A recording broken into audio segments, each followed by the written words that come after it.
What's up, everyone? In this video, I'm going to be doing it more on the basics of modern Hebrew. So first, I'm going to kind of like give an overview of the video. It's going to be kind of more about why it's important to know it, how to learn the script a little bit. Well, really how to learn the script, and then how to apply it. So the why it's important, it kind of has to do a little bit with the history and things like that. So when it comes into language and everything, so we started from a very pure language, right? If you see like in wherever it explains like Babylon within the Bible, within scientific or within like linguistic history and all that, if it shows that we started from like Semitic languages from Babylon, and then confusion came, and then the world was split into many different tongues. The way it started, like the oldest languages are basically consonant. Like if you hear the Bushmen when they speak like that clicking language where it's just like all the clicks, that's just it's only using consonants, right? But then at one point we started vocalizing letters, and using vowels is vocalizing the letters. So once you started using vowels, it became more of how we use the vowels. So the English language, you already know what the vowels are: A, E, I, O, U, Y, right? And when it comes to the Hebrew, it's more like a gateway language to connect back from English back to more African and like the Hamitic and Semitic languages. And then these are the things that make it easier to decipher whatever you're looking at symbolically. Like if you're looking at the Medu Neter, or the Egyptian language, like the original Egyptian languages, which was like written with the hieroglyphics and stuff, right? That's more of a pictographic and symbolic language, right? But English, we use the letters, which is like a very, if you want to call it, a low energy form of symbols. So when you get into like African languages and Semitic languages, if you look at like different languages within Western Africa and the Ethiopian languages, right? The Ethiopian is pretty much the closest language you're going to get to the pure Semitic language that we spoke originally. And then the Western African dialects are very similar they're all pretty similar to one another if you can phonetically connect them together, since most of us are starting with English, right? So, for example, like with my language, this is my name in my language, so this would be Aaron in my language, if you can see that, and that's clearly way closer to pictographic than English, right? It's still it's like almost, I don't know if you should call it pictographic and symbolic, but it's much closer. You can see how the letters are it's not it's spelled ARON in my language, but you can see how like the first letter being an A, that looks like what's it called? Is it the wasad or whatever, the staff in Egypt? It looks exactly like that, or a tuning fork, or a lightning, like the N at the very end. If this camera would focus, looks like a lightning bolt, and then the RO in the middle, so it's ARON. The RO looks like a mirrored number 9 or a letter G almost, or it looks like a few different things. And then the N looks like a 7, a lightning bolt. It kind of looks like an N if you turn it to the side. It looks like an M, but you can see it's kind of just like a continuous form of an N. The symbolism, basically, the old African languages, mainly the Ethiopic, is pretty much the closest form. It was pretty much one of the first languages that translated pictographic Egyptian languages into a symbolic form. Like a pictographic symbolic form, and then from there it got translated further down into other languages. And this is where we got multiple different languages and the confusion of tongues, and then different African cultures like West African, when a lot of people split up and a lot of things happened, depending on which lands we were in and the peoples we mixed with, languages slightly got changed, and depending on what tribes you were from anyways, instead of the nations that we're called now, like Nigeria, whatever, like actual original tribes we were from, we had slightly different languages that were much more close together before we split off. But they were very phonetically tied. Like they still are very phonetically tied.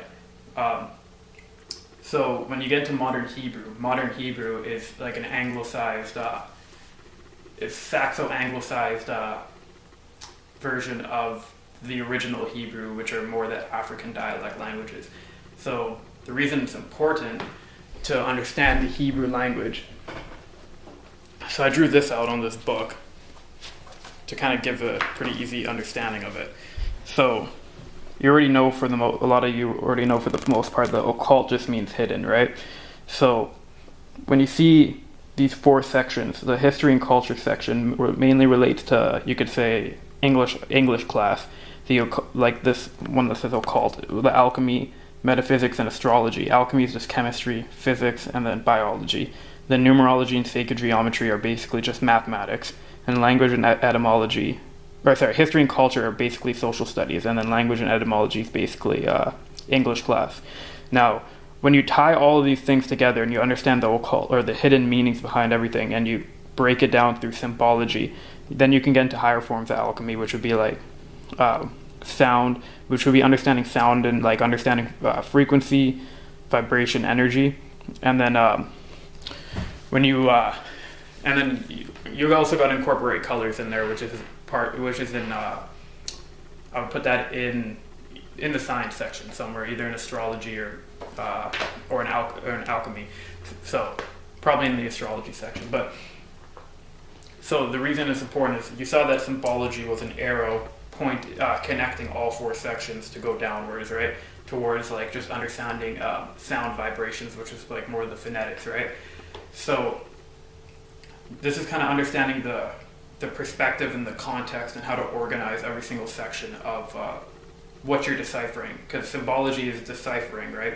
And then Hebrew, the reason the modern Hebrew is really important is because the English language was created from from the modern Hebrew, but then the modern Hebrew came from older languages. The more close back you go to the older languages and the closer back you go to the source, you understand the true meaning of how to use the English language in its best form. Because you have now, like, once you get to its source, you get to more of like an overstanding, and then if you only know English, you're more of an understanding. Once you know like modern Hebrew, you're kind of somewhere in the middle. Then you get to the other older languages, then like the Semitic languages, then you can start connecting a lot of things back. Arabic is still like a sister language of Hebrew, so if you know Arabic, it's going to be very easy to kind of interchange this. But when I say to learn Hebrew, it's not really to just like be able to speak it fluently. That's kind of the next step, but it just starts with understanding the script. So when you understand the script of Hebrew, let me pull up some pictures. Basically, there's 3 mother letters. There's 7 simple letters and 12 double letters. The 3 mother letters are the 3 elements because Earth is a combination of the other 3. So they don't really include Earth as an element in that sense in one of the letters. So the 3 mother letters would be Aleph, Mem, and Shin, which would mean air, water, and fire.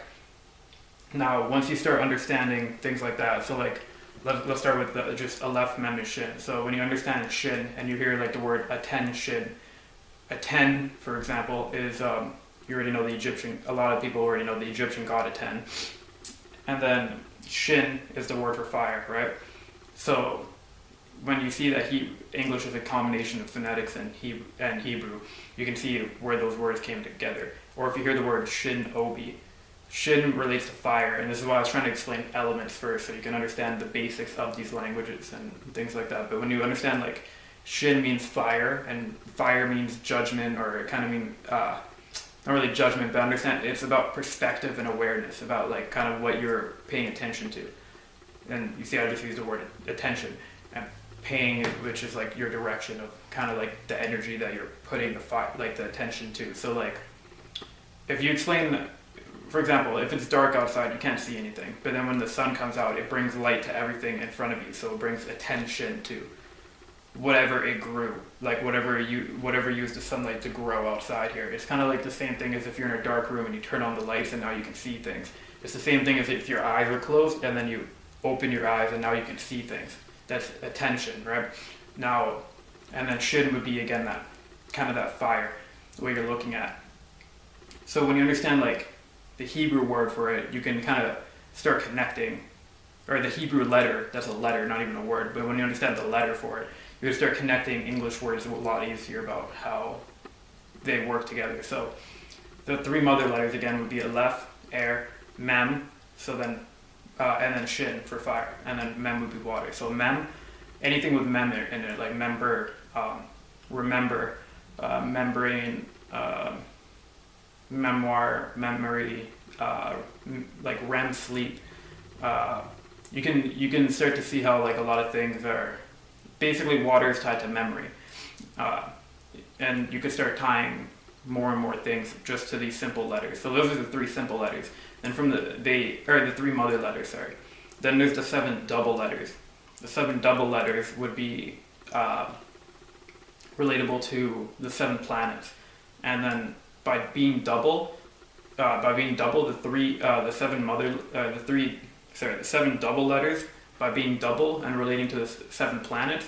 Now when you say there's a yin and yang to everything, right? The 7 doubles, like the way it works is if you look at each planet, they each have 2 astrology signs assigned to them for the most part. Like Mercury has Virgo and Gemini, for example, or like Venus has Taurus and Libra, or what do you call it? Saturn, for example, has like Aquarius and Capricorn. So it's like a masculine and a feminine to each planet, right? Which is a yin and yang, but yin and yang isn't only exclusive to masculine and feminine. Yin being the feminine, yang being the masculine. It also means like yin being the internal, yang being the external, and so on and so forth. In expansion and inspiration, or inspiration, expiration, expansion, contraction. They're all synonyms of each other, but you've got to understand it from a parenting level and a perspective. Like one gave birth to another. So, for example, like magnetism. Magnetism came from attraction. Attraction doesn't mean magnetism. Magnetism uses the laws of attraction, but attraction is older than magnetism. So they're similar. Like magnetism will have all the properties of the parent, which is attraction, but it isn't attraction. You know what I mean? Like that's kind of understanding the phonetics, how they're connected, but how they're different is basically the semantics of it. The semantics more relates to the fire of it, and phonetics relates to the water. Water being like if you pour 2 like liquids, they're gonna mix for the most part, except for really oil and water, but they're gonna mix for the most part, right? Now, when you have fire, doesn't really mix with anything. Like I gave this example before. If you're in a pool and you open your eyes, you can't really see that well. It's going to be kind of things are going to be warped, right? But when you add fire to it and it burns out the water, the illusion's going to evaporate, and then you're going to have a lot of smoke, or mysticism, which is the coding, which is mysticism is the symbology to most things, and then when you have a lot of air, you can blow away the mist, and then you can see clearly, which would be now having like almost just like a pure understanding of things. So the 7 double letters relate to the 7 planets, and then when you get into the 12 simple letters, the 12 simple letters relate to the 12 zodiacs. So there's 22 letters in Hebrew. 12 simple being the 12 zodiacs, 3 mother being the 3 elements, so that's 15, plus the 7 planets, being the 7 double letters, that's 22, and that gives you like the full 22 letters, and they relate the 22 letters of their, and when I say they, the Ashkenazi Jews, which are like, you know, like the white Jews that you see for the most part with those 2 braids and like the warlock, black, witchy looking outfits and shit. And I'll pull up a chart to show you this too. That they relate their whole language to astrology. So if you're seeing, let's say, movies, any form of entertainment, like an Amber Geyer situation, like just, I don't know, because that's a form of entertainment too. Because people who, according to these Ashkenazi Jews, basically, which they're kind of perverting, they're just kind of perverting the Bible, but anyone who doesn't speak their version of Hebrew is technically a goyim, meaning swine, or a pig, right? So they kind of look at everybody. If you already didn't know this, they run the whole world. The richest people in the world are all Jewish people, like Ashkenazi Jews. So they kind of have this whole system set up as it's basically entertainment for them, and and this is why when you say English is cursed and all this shit, it's because they got everybody speaking a language, like the so-called peasants speaking a language that they don't even understand, and then everybody's been put onto a low mental level where you basically have to follow your heart to get away from a lot of these things, but without knowing. But everyone mentally, for the most part, isn't going to know the truth to a lot of things, so they get caught up following the guidance of all these because like for the most part, what everybody follows is like news, the entertainment they see, the celebrities, right? Like just everything they see in front of them, right? Which is that fire, but they have ways of basically, you could say, casting spells on the whole world and keeping a system where they're at the top and everybody's at the bottom, and then there's this giant wealth gap, and then that goes into a whole nother video. But when it goes into this Hebrew, you basically can start understanding what they're trying to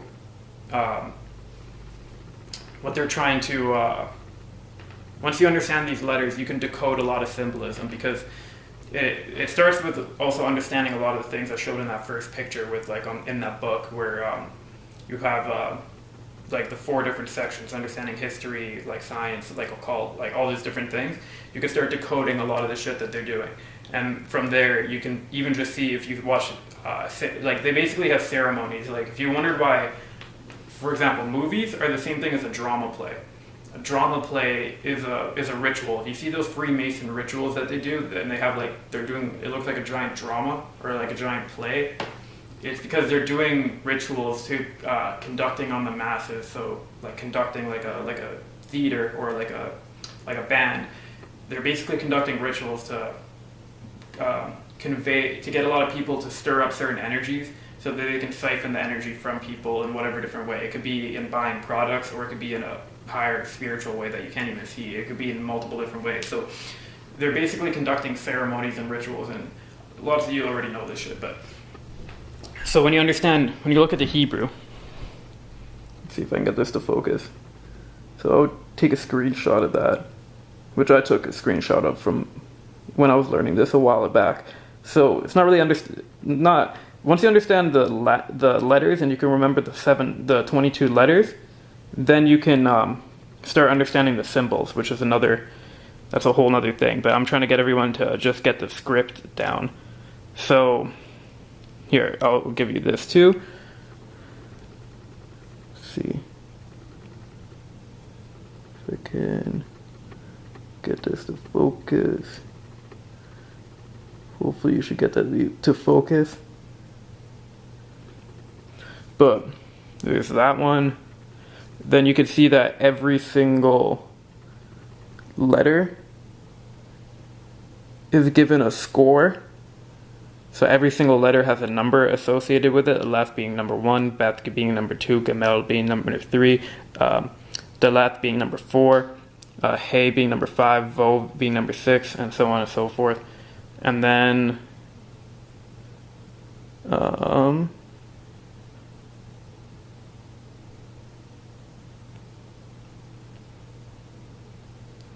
I want to give you this one, which is understanding how to convert from the Greek language to the Hebrew. So yeah, gematria, as you see up there, which I'm going to explain in a minute, but see if I can get that to focus.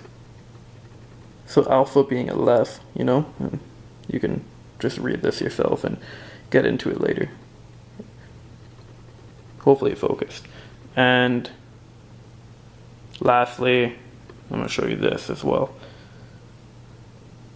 So you see how they're all attributed, every single letter, Aleph, having a symbol beside it on the left, and then on the right it has a meaning with it, and then beside it has a numeric value and an attribution. So you see how it's a very coded language, right?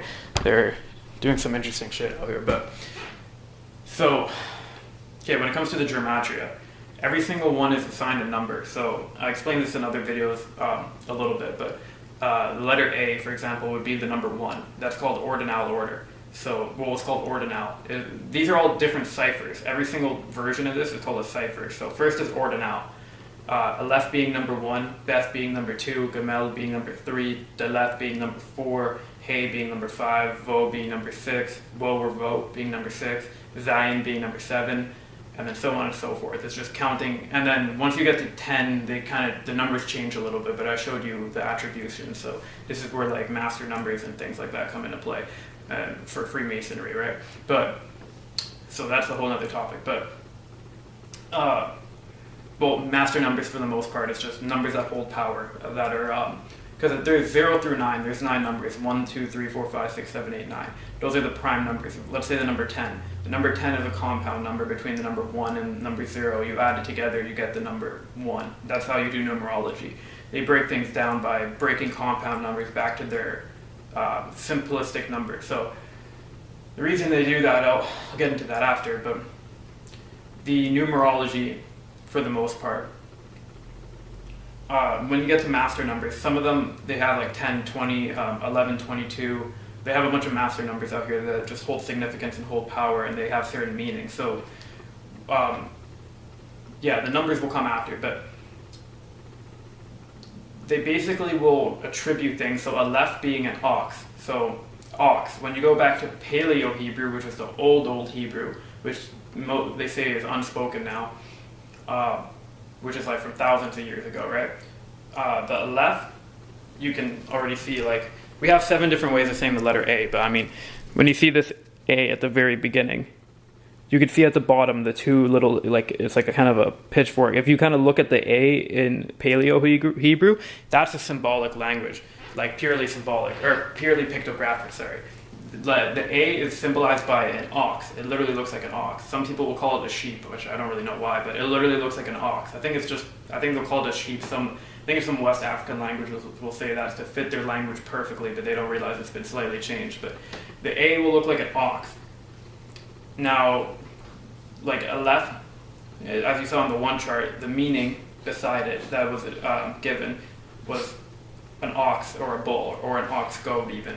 And an ox goad would be, I just showed you an ox goad actually. The A on here was basically, an ox goad is basically a scythe, something that you like, it's for like tilling land and things like that. It's for harvesting, but it's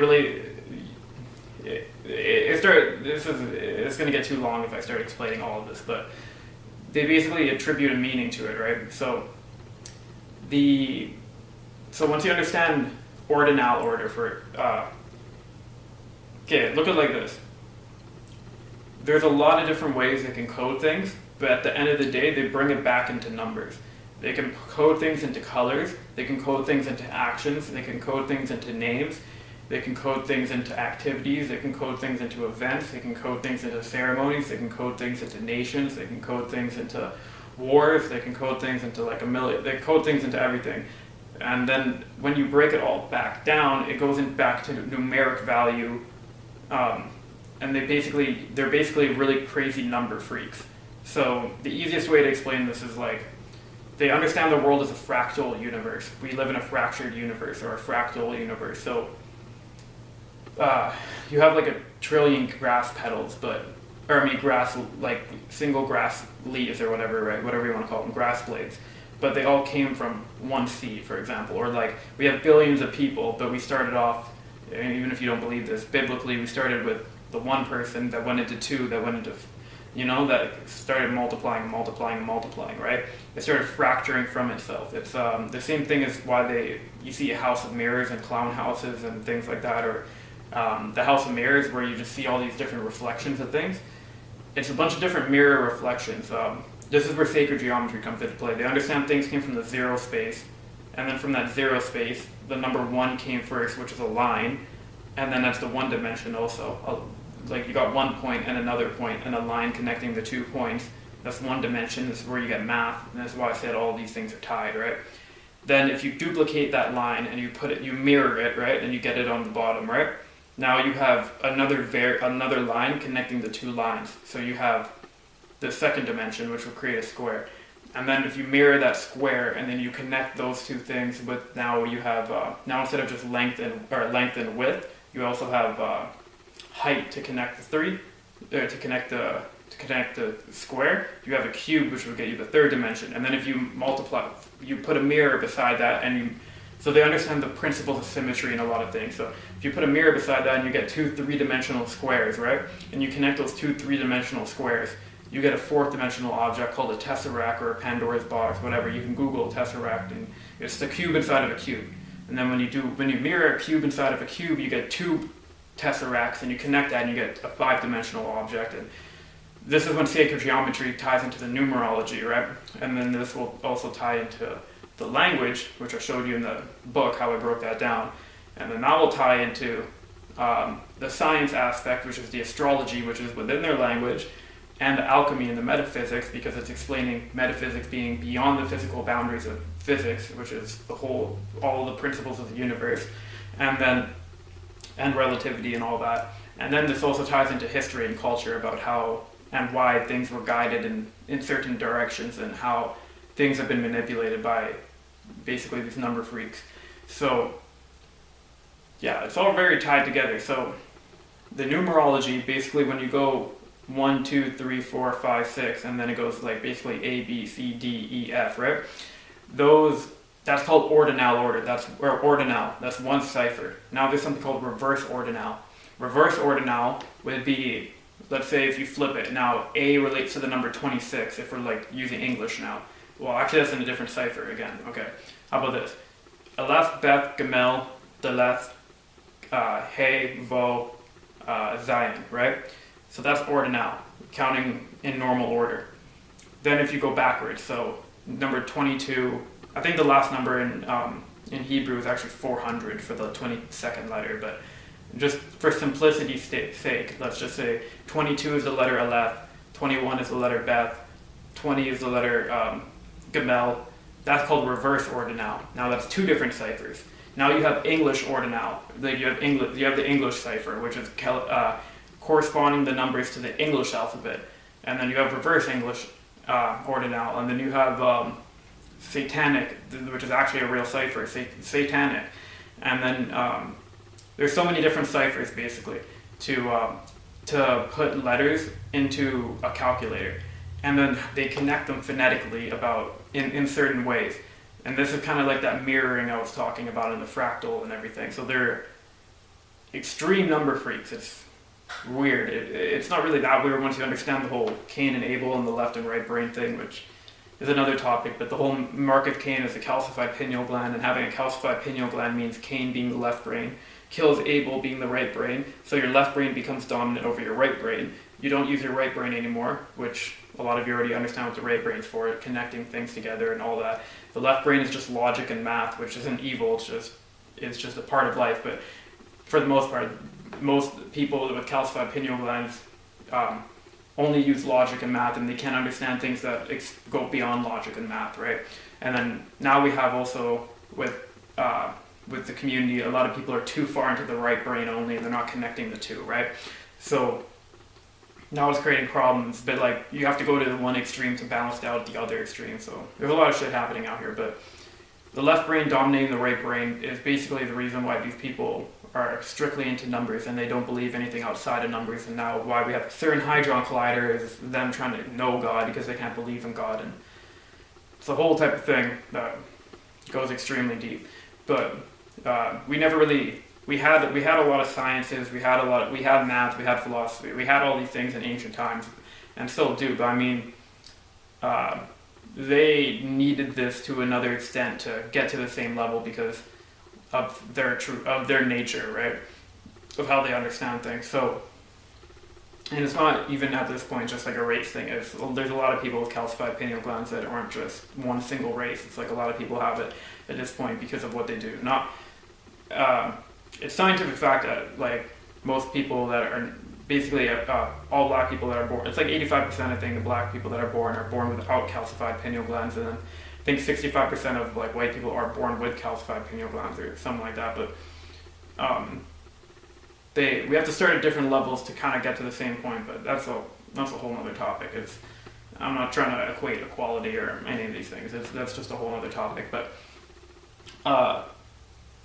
the understanding the symbology, though, for the most part, is pretty key. So once you can start understanding Hebrew, which again, like I said, is a bridge between English and these old African languages, a lot of these African languages do not understand the left brain concept of all this shit. So like when you talk to African people that even know English, there's a huge language barrier in the way. Like when you're communicating to them, it's a completely different conversation on both ends. One is speaking, like both are kind of speaking from the right brain, from the love aspect, but it's coming from different angles. Like one is coming from an overstanding because they don't have to even understand the left brain aspect. And then the other one's coming from kind of an understanding in one aspect, but an overstanding in another aspect.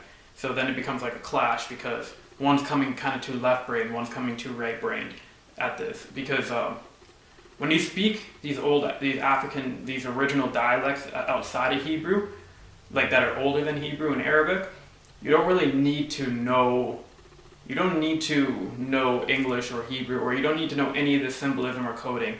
You just literally live correct. You're just like, it programs, you know that your brain, how it works. If you tell yourself you're ugly, or you tell yourself you're beautiful, you tell yourself you're good, like it's mind over matter on everything. You already know this. And now the words you say forms your brain itself. Like that. And one thing that a lot of people take for granted that are from here, from North America and stuff, right?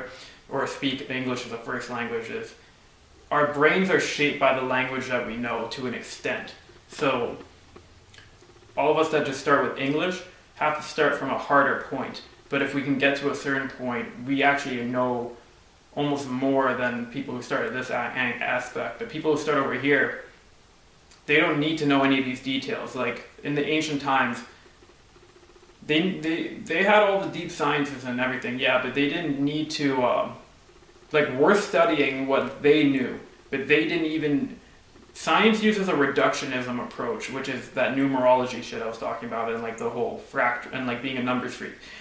That's basically reductionism in science. If you don't know what reductionism is, biology has, I think it's 7 or 9, I forget when I took biology way back, but there's like 7 themes or 9 themes of life that biology follows, like the study of biology. And one of them is reductionism, and being able to reduce everything to a smallest particular atom or quark or boson or whatever smallest element they can find out there in the universe.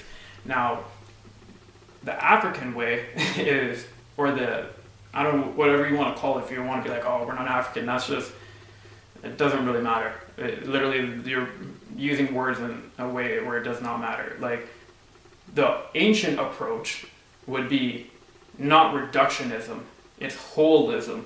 Holism is connecting everything between. So like, if you see a cross-section of the brain looking like the eye of Horus, if you're seeing all the different parts of like a religion relating to, for example, so many people are relating the Bible right now to so many different scientific things, like how your thoracic spine will be related to Thor, and how like the word Thor, mother, is Ma and Thor, and how like just how the Bible can be related to so much in science, okay? And then people relate it to how the Bible is actually just about astrology, okay? But then they relate the Bible to a bunch of things in math as well. And it's like, okay, then it's like they relate the Bible to, then everyone is like, but it wasn't history, which it was history as well. It was a real historical book as well, because it includes the whole world.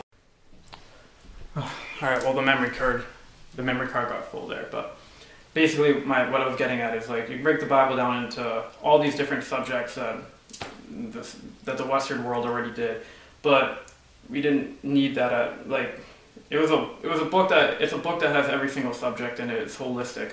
If you try to just bash it just to get yourself up, that's a whole other category of discussion. But again, it's a holistic book. Not all of them. Some religions, the reason why this religion is different than every single other one is because every other religion is like, you have to you don't let the dead be dead. Like, if you worship Hinduism, like, it's a dead religion. Like, a lot of these religions are dead religions, and people follow them in like, the only religion that's actually progressive is, I'm not saying Christianity, but it's basically, again, the people that actually are Hebrew Christian, like, we actually have a progressive religion where we did every single religion in the past. Like, why do you think there were so many different covenants, and then God created a new covenant, and one covenant became old and unused anymore, and then God had to renew a new covenant with us, and that's a whole other discussion. But at the end of the day, all these other religions were done. They were holistic at the time they were used, but then they were used and then they were over with, and then we moved on, and then they progressed and became something new, progressed, became something new, progressed, became something new, because it actually incorporates history of the world, and it incorporates the direction we've been going in and what we've done and where we're going. So it's the only religion that actually follows a historical path as well, including you'll see other religions, like they're talking about, like Celtic, talking about Ragnarok and things like that, but all the other ones are kind of just, they're by cultures that, a lot of them are by dead cultures. Let's just put it like that. The people who were there and did them at the time are gone and don't use them anymore. But again, the whole religion is another talk, but obviously this religion has extreme, well, I don't even want to call it a religion, this form of spirituality, this way of life has extreme amounts of power. This is why the people who run the world make you hate it, but they use it to run the world. But there's a lot that goes into it, so really decoding this symbolism is probably one of the most important things that you're going to find that will help you really decipher everything you're seeing. And you're going to see the type of programming that people have stuck with them based on this, and this will get you out of, this will be at least a bridge, it won't get you there fully, but it's a bridge to get you out of this whole cursed language and this cursed situation that people are in. Because you can use phonetics all day and use phonetics to understand everything, but there's still a lot of semantics to get into it, and you can explain it in a million different ways in English, but unless you're getting out of this language completely and not speaking it anymore, you're still going to be speaking a cursed language at the end of the day, no matter how much you know. So yeah, regardless, that's how I'm going to start this basic Hebrew video. In the future, I'm going to talk about Ethiopic, because once you understand the Hebrew, there's a song called Abu Gida, which explains if you understand the Hebrew language, it'll basically show you how to get from Hebrew to my language, because a simple way to put it is Arabic has basically 3 vowels has 3 ways of saying every letter. If you want to put it like this simply, there's almost 3 ways of saying every single letter in the English language in Arabic. My language, there's 7 different ways of saying every letter in the language, in our language. So that will show you there's one, like English is more linear, this is more of a quantum language.